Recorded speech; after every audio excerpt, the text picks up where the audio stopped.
गेने के द्वारा अधिगम के प्रकार पार्ट 2 पर हम बात करेंगे और पार्ट 2 में लेंगे हम 4th नंबर से शाब्दिक सहचार्य अधिगम, इंग्लिश में वर्बल एसोसिएशन लर्निंग।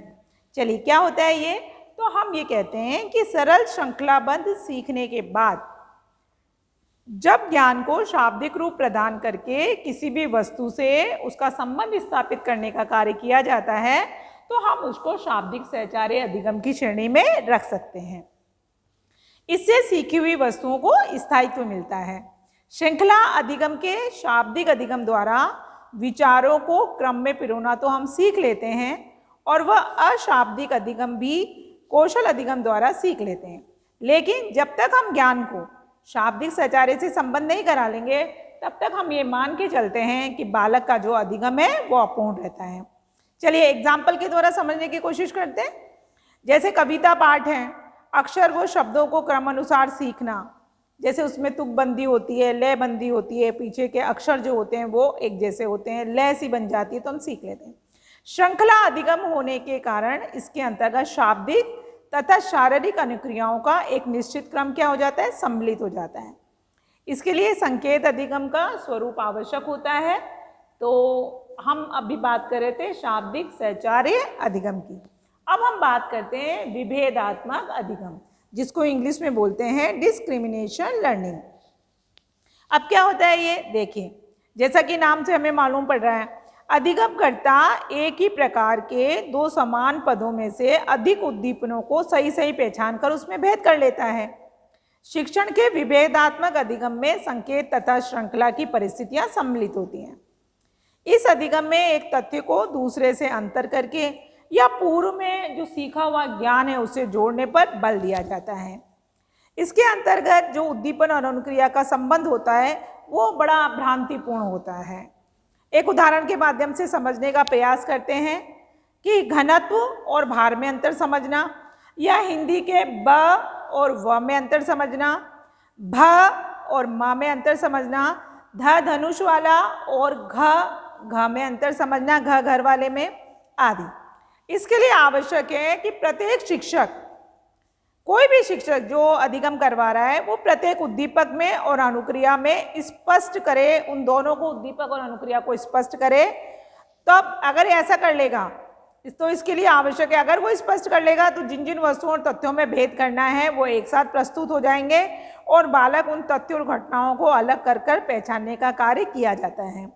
संप्रत्यय अधिगम, इस अधिगम परिस्थिति के लिए विभेदात्मक अधिगम का ज्ञान होना जरूरी है। मतलब यदि आप चाहते हैं कि आप कंसेप्ट लर्निंग सीखें तो कंसेप्ट लर्निंग सीखने की पहली शर्त है आपकी विभेदात्मक अधिगम का ज्ञान आपको होना चाहिए।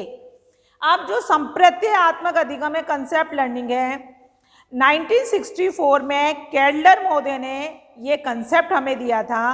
कंसेप्ट लर्निंग का ये जो थ्योरी है वो हमें दिया था। गैने महोदय ने इसको आगे बढ़ाया है।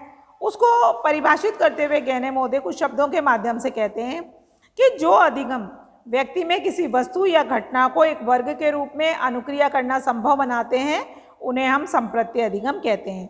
बालक किसी संप्रत्यय का अनुभव तथा अधिगम क्रिया प्रक्रिया से करता है। इस प्रकार के संप्रत्यय विकास की ये प्रक्रिया 4 स्तरों से गुजरती है। देखें आप व्हाइट बोर्ड पर देखें, 4 स्तर हैं, मूर्त स्तर, परिचयात्मक स्तर, वर्गीकरण स्तर और औपचारिक स्तर। चलिए चलते हैं मूर्त स्तर पर। इसका मतलब होता है मूर्त स्तर का कि जब बालक प्रत्यक्ष में देखे गए पदार्थों या वस्तुओं की उपस्थिति होने पर उन्हें पहचानने में सक्षम हो जाता है तो इसे संप्रत्यय अधिगम का मूर्त स्तर कहते हैं। अब चलते हैं हम आइडेंटिटी लेवल पर कि आइडेंटिटी लेवल क्या होता है। जब बालक भिन्न भिन्न परिवर्तित दशाओं में पदार्थों के विभिन्न गुणों का सामान्यकरण करने की योग्यता प्राप्त कर लेता है तो कहा जा सकता है कि उसने संप्रत्यय अधिगम के अंतर्गत परिचयात्मक स्तर जो है उसको प्राप्त कर लिया है। फिर हम बात करते हैं वर्गीकरण स्तर की। जब बालक के कम से कम एक ही वर्ग में जो दृष्टांत या उदाहरणों का एक ही तरह की समझने की क्षमता विकसित कर लें तब संप्रत्यय अधिगम के इस स्तर की उपलब्धि मानी जाती है। फिर हम बात करते हैं औपचारिक स्तर की। जब बालक संप्रत्यय की विशेषताओं के आधार पर विशिष्ट वर्ग में होना या उसके आधार पर स्पष्ट कर सके तो हम कह सकते हैं कि संप्रत्ति अधिगम के औपचारिक स्तर को इसने प्राप्त कर लिया है। अच्छा, तो इस संपूर्ण तथ्य में संबंधित सामान्यकरण की जो क्रियाएं सम्मिलित होती हैं, अर्थात एक ही वर्ग के दो या दो से अधिक विभिन्न जो उद्दीपन होते हैं उसके प्रति एक सामान्य व्यवहार अंतर्निहित हो जाता है। इसके लिए बहुविभेदात्मक अधिगम की स्थितियां सबसे अच्छी मानी जाती हैं, पूर्ण मानी जाती हैं, क्योंकि तथ्यों का जो एक समूह होता है वो एक दूसरों से भिन्न होता है और उसमें जो सम्मिलित घटक होते हैं, तत्व होते हैं, छात्र उसका सामान्यीकरण कर सकते हैं। एग्जाम्पल के द्वारा समझते हैं, जैसे पौधे और पशुओं का वर्गीकरण करना। चलिए बात करते हैं second last type of learning by गैने, सिद्धांत अधिगम या नियम अधिगम। हिंदी में बोले, इंग्लिश में बोलेंगे रूल और प्रिंसिपल लर्निंग। इस स्तर पर अधिगमकर्ता किसी नियम को सीखता है, उसका नई परिस्थिति में प्रयोग कर सकता है। नियम या सिद्धांत अधिगम में दो या दो से अधिक प्रत्ययों की श्रृंखला सम्मिलित करती है। जिस प्रकार एक संप्रत्यय में अनेक तथ्य और विशेषताएं एक श्रृंखला में होती हैं, उसी प्रकार एक नियम में और सिद्धांत में बहुत सारे जो कंसेप्ट होते हैं, प्रत्यय होते हैं, उनकी श्रृंखला होती है। चलो एक उदाहरण के माध्यम से इस बात को समझने का प्रयास करते हैं। उदाहरण है बर्फ का गर्मी पाकर पिघलना। इस सिद्धांत में तीन कंसेप्ट है हमारे पास में, तीन संप्रत्यय हैं, बर्फ है, गर्मी है और पिघलना है। इसका श्रृंखलन किया गया है, इसको कतारबद्ध किया गया है। इसमें एक ही सिद्धांत का बोध होता है। सिद्धांत अधिगम में छात्र को प्रत्यय का रिकॉल करना पड़ता है, प्रत्यास्मरण करना पड़ता है, जब तब जाके इस सिद्धांत का बालक बोध कर सकता है। चलिए बात करते हैं समस्या समाधान अधिगम की, जिसको कि जटिल और व्यक्तिगत अधिगम भी कहा जाता है।